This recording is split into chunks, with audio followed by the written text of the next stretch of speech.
Hello dear student. आज हम class 8 की इंग्लिश की बुक इंग्लिश रीडर थर्ड, जो बुक का नाम है इंग्लिश रीडर थर्ड, उसका लेसन 1 स्टार्ट करने वाले हैं, अनदर चांस। क्लास 7 के सभी वीडियो को देखने के लिए डिस्क्रिप्शन बॉक्स में आप चाहिए, वहाँ पर लिंक है, देखिएगा। तो इसका फर्स्ट लेसन है अनदर चांस, जो कि एक पोम है। तो जैसा कि हम देखते आए हैं, पोएम को पढ़ने से पहले हम उसके वर्ड्स मीनिंग को देखेंगे। तो आइए पहले इस चैप्टर के जो इम्पोर्टेंट वर्ड मीनिंग है वो देखिए, ताकि इसे समझना और आसान हो जाए। आइए वर्ड मीनिंग देखते हैं। आइए देखते हैं। इसमें पहला वर्ड है विश। विश में इच्छा करना भी होता है, प्रार्थना करना भी होता है। देखिए ये बच्ची प्रार्थना कर रही है भगवान से दूसरे मौके के लिए। जब हम चैप्टर पढ़ेंगे तो देखेंगे कैसे दूसरा मौका के लिए लोग प्रे करते हैं। दूसरा वर्ड है फ्रेश बिगिनिंग, अच्छी शुरुआत, नई शुरुआत। फ्रेश बिगनिंग होता है नई शुरुआत, कुछ नया स्टार्ट करना। जैसे देखिए यहाँ पर ये चित्र में दिख रहा है ना, सीकर टूट गए हैं, जंजीर है, लेकिन फिर से बनाएंगे हम उसको। नेक्स्ट वर्ड है प्लाट आउट, यानी समाप्त करना, किसी चीज़ को मिटा देना। हम अपनी गलतियों को मिटाने के लिए, ब्लाट आउट करने के लिए, पोंछने के लिए दूसरा मौका चाहते हैं।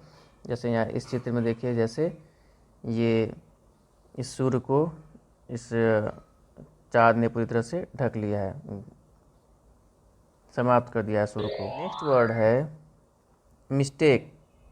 मिस्टेक मीन्स गलतियाँ। हम अक्सर गलतियाँ करते रहते हैं, लिखने में, होमवर्क में, एग्ज़ाम में। देखिए ये बच्चा एग्ज़ाम में गलती किया है, इसलिए अपना सिर पीट रहा है, तो आप लोग गलती मत करिएगा। नेक्स्ट वर्ड है ब्रांड न्यू, यानी बिल्कुल नया। जैसे अभी आप क्लास 8 में गए तो नए नए बुक्स भी मिलेंगे और नई बैग भी मिलेगी। जैसे देखिए ये ओल्ड बैग है और ये ब्रांड न्यू बैग है, यानी बिल्कुल नया बैग है। नेक्स्ट वर्ड है डीप डिज़ायर, यानी तीव्र इच्छा, यानी बहुत ज़्यादा इच्छा। जब हम लोग को किसी काम को करने की बहुत ज़्यादा इच्छा होती है तो हम उसको पूरे मन से करते हैं और उसे कर भी लेते हैं। जैसे देखिए यहाँ पर इस चित्र में दिखाई दे रहा है कि इसकी इच्छा है सूर्य को पकड़ लेने की। हालांकि ये संभव नहीं है, लेकिन बहुत सारी चीज़ें हैं जो डीप डिज़ायर से पूरी की जा सकती है। नेक्स्ट वर्ड है फॉरगिविंग, यानी क्षमा करने वाला। गलतियाँ तो इंसान से होती रहती हैं, लेकिन हमें उन गलतियों को माफ़ कर देना चाहिए।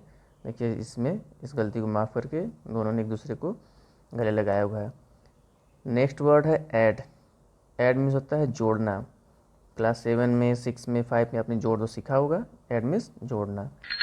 और नेक्स्ट वर्ड है give up. Give up means त्याग देना। किसी काम को हम कर रहे हैं, बीच में कुछ गलतियां हुई या बीच में हम निराश हो गए कि हमसे नहीं हो पाएगा, तो हम उस काम को छोड़ देते हैं, त्याग देते हैं। उसी को बोलते हैं गिव अप। निराश होकर छोड़ देना किसी काम को। देखिए ये कैसे निराश बैठा है कि मुझसे वो काम नहीं हुआ, लेकिन आप लोग लगे रहिए। और नेक्स्ट वर्ड है डिसपेयर। डिसपेयर में होता है निराश। कोई व्यक्ति जब निराश होता है तो इस तरह से बैठ जाता है, जैसे चित्र में दिखाई दे रहा है। डिस्पेयर मीन्स निराश। लास्ट वर्ड है फेलियर, यानी असफलता। फेलियर मीन्स असफलता। देखिए ये चढ़ने में सीढ़ी असफल हो गया और ये गिर गया। तो आया ये वर्ड मीनिंग थे इस चैप्टर के। वर्ड मीनिंग को देखने के बाद आइए अब देखते हैं इस चैप्टर के जो पोम है उसका हिंदी अर्थ, हिंदी अनुवाद, या कहे तो हिंदी व्याख्या। आइए स्टार्ट करते हैं। अनदर चांस, यानी दूसरा मौका। चलिए स्टार्ट करते हैं। How often we wish for another chance to make a fresh beginning, a chance to blot out our mistakes and change failure into winning. How often we wish, हम अक्सर wish यानी इच्छा करते हैं या प्रार्थना करते हैं फॉर अनदर चांस, दूसरे मौके के लिए। To make a fresh beginning, ताकि हम एक नई शुरुआत कर सकें। हम अक्सर यह चाहते हैं कि एक बार पुनः नए सिरे से किसी कार्य को शुरू करने के लिए हमें एक और अवसर मिल जाए। और ये अवसर, ये मौका किस लिए चाहिए? A chance to blot out our mistakes and change failure into winnings. A chance यानी एक मौका, to blot out our mistake. blot out means अभी हमने देखा छिपाना या मिटा देना, समाप्त करना, ताकि हम उस मौके में अपनी जो गलतियां हैं, आवर मिस्टेक्स यानी हमारी जो गलतियां हैं उसको समाप्त कर सके, and change failure into winnings, और असफलता को सफलता में बदल सके। अक्सर हम देखते हैं कि जब हमसे गलती हो जाती है तो हम सोचते हैं कि भगवान काश हमको एक बार फिर से मौका मिल जाए। जैसे मान लीजिए अभी आप लोगों ने क्लास 7 का एग्ज़ाम पास किया, तो किसी ने अच्छे से पढ़ाई नहीं किया होगा तो उसका रिज़ल्ट ख़राब आया होगा, तो वो प्रार्थना करते हैं कि काश हमें एक बार फिर से मौका मिल जाए ताकि मैं फिर से अच्छे से पढ़ाई करूं और अच्छे से एग्ज़ाम दूं ताकि हमारा रिज़ल्ट बेहतर हो। इसलिए अब क्लास 8 में आप लोग अच्छे से पढ़ाई करें ताकि दोबारा मौके की आपको ज़रूरत न पड़े। चलिए देखते हैं दूसरा stanza. It does not take a new day to make a brand new start, it only takes a deep desire to try with all our heart.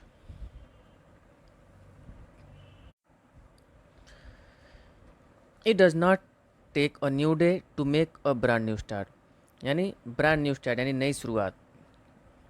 किसी चीज़ की नई शुरुआत करने के लिए, किसी नए कार्य को एकदम नए ढंग से प्रारंभ करने के लिए it does not take a new day, हमें नए दिन की आवश्यकता नहीं होती। यानी किसी नए काम को, किसी नई चीज़ की शुरुआत करने के लिए पूरे एक नए दिन की आवश्यकता नहीं नहीं होती। It only takes a deep desire to try with all our heart, और इसमें हमें किसकी आवश्यकता हुई है? इसके लिए हमें ओनली टेक्स और डीप डिजायर, डीप यानी गहरा, डिजायर यानी इच्छा यानी तीव्र इच्छा, हमें एक तीव्र इच्छा की ज़रूरत होती है। To try with all our heart, और पूरे मन से प्रयास करने की आवश्यकता होती है। ऑल आवर हार्ट यानी पूरे मन से, पूरे हृदय से। टू ट्राई कोशिश करने की आवश्यकता होती है। It does not take a new day to make a brand new start यानी हमें नई शुरुआत करने के लिए पूरे दिन की आवश्यकता नहीं होती है। It only takes a deep desire to try with all our heart, केवल हमें एक तीव्र इच्छा की आवश्यकता होती है, और जिससे कि हम पूरे अपने मन से, ऑल आवर हार्ट पूरे अपने मन से प्रयास करें। हमें एक तीव्र इच्छा और पूरे मन से प्रयास करने की ज़रूरत होती है। नेक्स्ट स्टेंजा देखते हैं third. To live a little better and to always be forgiving यानी टू लीव रहने के लिए, और लिटिल बेटर यानी थोड़ा और बेहतर, थोड़े और बेहतर ढंग से जीने के लिए, and to always be forgiving, and to always be forgiving हमेशा कैसा होना चाहिए? फॉरगिविंग मीन्स क्षमाशील, हमें थोड़ा और बेहतर जीने के लिए थोड़ा क्षमाशील होना चाहिए।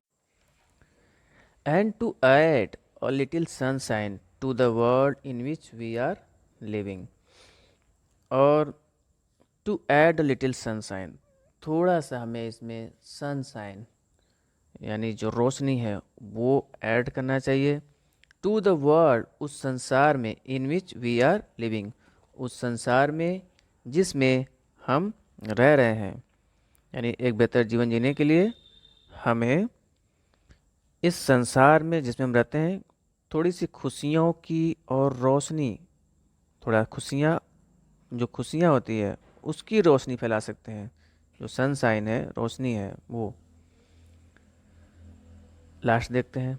सो never give up in despair and think you are through, for there's always a tomorrow and the hope of starting a new.